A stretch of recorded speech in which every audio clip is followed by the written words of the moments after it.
दोस्तों, क्या आप भी महाकुंभ के बारे में जानना चाहते हैं? तो चलिए शुरू करते हैं। महाकुंभ 2025 144 साल में एक बार होने वाली घटना, जीवन में एक बार होने वाली आध्यात्मिक यात्रा जो शुद्धिकरण और भक्ति के पवित्र अनुष्ठानों के लिए लाखों लोगों को एकजुट करती है। चलिए जानते हैं कि महाकुंभ में कब स्नान करना है और यह कब तक चलेगा और इससे क्या लाभ होगा। कल्पना कीजिए कि आप किसी ऐसी दुर्लभ चीज का हिस्सा है जिसे देखने वाले आखिरी लोग आपके परदादा परदादी थे।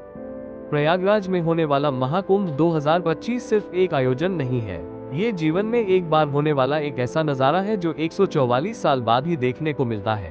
अब क्या आप इतनी दुर्लभ चीज को मिस करना चाहेंगे? बिल्कुल नहीं। 13 जनवरी से 26 फरवरी तक 45 अविश्वसनीय दिनों तक चलने वाला ये भव्य उत्सव अवश्य देखना चाहिए। ये दुनिया का सबसे बड़ा समागम है जिसमें प्रयागराज में पवित्र त्रिवेणी संगम पर लाखों लोग एकत्रित होते हैं। जनवरी की सर्द सुबहों के बावजूद, जब हवाएं विशेष रूप से ठंडी और कठोर होती हैं, तीर्थयात्री संगम के बर्फीले पानी में पवित्र डुबकी लगाते हैं। अटूट आस्था और भक्ति का नजारा दिल को खुश कर देता है, आपको याद दिलाता है कि यह सिर्फ एक घटना नहीं है, ये वास्तव में जीवन भर का अनुभव है।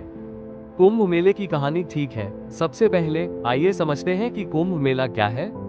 कुंभ शब्द संस्कृत से लिया गया है जिसका अर्थ है घड़ा। अब इस भव्य उत्सव की उत्पत्ति के पीछे एक दिलचस्प कहानी है। ऐसा माना जाता है कि समुद्र मंथन के दौरान देवताओं और असुरों राक्षसों ने अमरता का अमृत प्राप्त करने के लिए समुद्र मंथन किया था।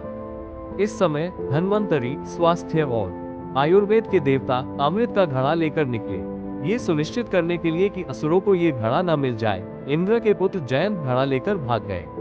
रास्ते में सूर्य, शनि, बृहस्पति और चंद्रमा ने उनकी और कीमती अमृत की रक्षा करने में मदद की। जयंत के भागते समय अमृत 4 स्थानों पर गिरा: हरिद्वार, प्रयागराज, नासिक, त्रयंबकेश्वर और उज्जैन। वो लगातार 12 दिनों तक भागता रहा। ऐसा कहा जाता है कि देवताओं का एक दिन मनुष्यों के 1 वर्ष के बराबर होता है। यही कारण है कि कुंभ मेला हर 12 साल में इन पवित्र स्थानों पर मनाया जाता है, जो पवित्र नदियों गंगा, संगम, जहां गंगा, यमुना और सरस्वती मिलती है, गोदावरी और क्षिप्रा के तट पर स्थित है। कुंभ मेला अपने प्रकार के आधार पर अलग अलग अंतराल पर मनाया जाता है। महाकुंभ हर साल होता है, कुंभ मेला हर 3 साल में होता है, अर्ध कुंभ हर 6 साल में होता है, पूर्ण कुंभ हर 12 साल में होता है। महाकुंभ क्या है? कुंभ मेला सूर्य, चंद्रमा और बृहस्पति की खगोलीय स्थिति के आधार पर 12 साल के चक्र का अनुसरण करता है। जब ये 12 साल का चक्र 12 बार 12 times 12 equals 144 होता है, तो 12वें कुंभ मेले को महाकुंभ कहा जाता है, जिसे असाधारण रूप से भव्य तरीके से मनाया जाता है। कुंभ मेलों के बीच 12 साल का अंतराल बृहस्पति की कक्षा से जुड़ा हुआ है, क्योंकि इसे सूर्य के चारों ओर एक चक्कर पूरा करने में 12 साल लगते हैं। प्रयागराज ही क्यों? ऐसा कहा जाता है कि महाकुंभ का स्थान विशिष्ट खगोलीय संरेखण द्वारा तय किया जाता है। जब बृहस्पति वृषभ राशि में होता है और सूर्य और चंद्रमा मकर राशि में संरेखित होते हैं, तो कुंभ मेला प्रयागराज में मकर संक्रांति काल के साथ लगता है। जब बृहस्पति कुंभ राशि, जल वाहक का प्रतीक, कुंभ राशि में होता है और सूर्य और चंद्रमा मेष और धनु राशि में संरेखित होते हैं, तो कुंभ हरिद्वार में आयोजित किया जाता है। इसी प्रकार जब बृहस्पति सिंह राशि में होता है और सूर्य और चंद्रमा कर्क राशि में होते हैं, तो कुंभ नासिक और त्रयंबकेश्वर में आयोजित किया जाता है। यही कारण है कि इसे सिंहस्थ कुंभ के रूप में भी जाना जाता है। पवित्र स्नान का महत्व। ये प्रार्थना और अनुष्ठानों के लिए एक असाधारण शुभ समय है, जिसमें दुनिया भर से लाखों श्रद्धालु आते हैं। तीर्थयात्री पवित्र त्रिवेणी संगम में पवित्र डुबकी लगाते हैं।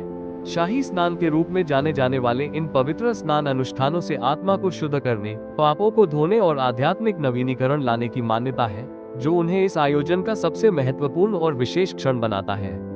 प्रयागराज में पवित्र स्नान के लिए महत्वपूर्ण तिथियां इस प्रकार है: 13 जनवरी पौष पूर्णिमा स्नान, उद्घाटन दिवस 14 जनवरी मकर संक्रांति स्नान, पहला शाही स्नान सूर्य का मकर राशि में संक्रमण, 29 जनवरी मौनी अमावस्या स्नान, दूसरा शाही स्नान मौन और विशाल जुलूस का दिन 3 फरवरी बसंत पंचमी स्नान, तीसरा शाही स्नान वसंत और समृद्धि का स्वागत 12 फरवरी माघी पूर्णिमा स्नान, पूर्णिमा की रात 26 फरवरी महाशिवरात्रि स्नान, समापन दिन। क्या न भूले?